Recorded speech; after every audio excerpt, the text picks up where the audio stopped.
Let me start with with an allegory of a poker game. And this game involves two individuals, one white, the other black, and the game has been in progress for about 350 years. During this time, one of the players, the white player, has been cheating. And at the end of 3.5 centuries, the white player stands up, stretches, and says, okay, from this day forward, no more cheating. We're going to play it fair and square. The black player then looks up from the table and says, great, I've been waiting 350 years to hear you say that. But let me ask you, what are you going to do with all those poker chips which have accumulated on your side of the table? And folks, I submit to you that today, some 40 years after the cheating has stopped, that the key to understanding the nature of the problem of race lies in the poker chips, not in racism, nor in class or culture. The poker chips represents financial, human, and social capital advantages in white society and capital deficiencies in black society. The poker chips, in other words, define the American race problem today. They define the American race problem today. The American race problem, in my view, is properly defined as a problem of resource disparity between black and white Americans.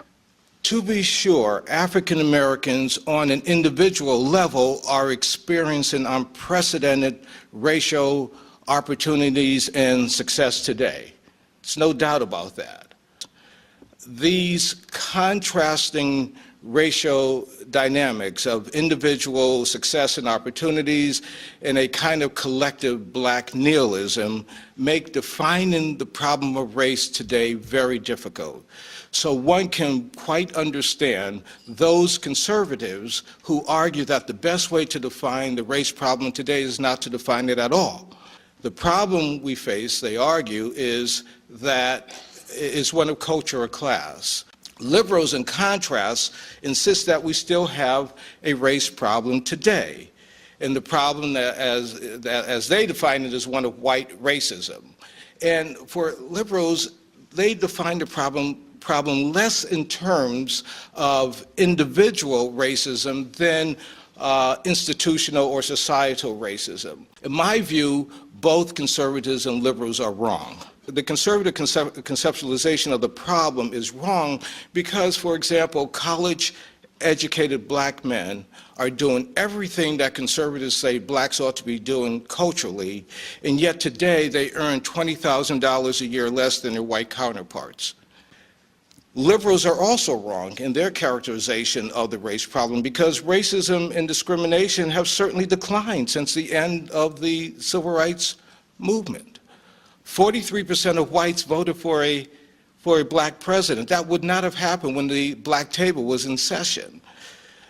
But the racial differentials and resource disparity have pretty much remained constant since the end of the civil rights movement, and in some instances they've gotten worse.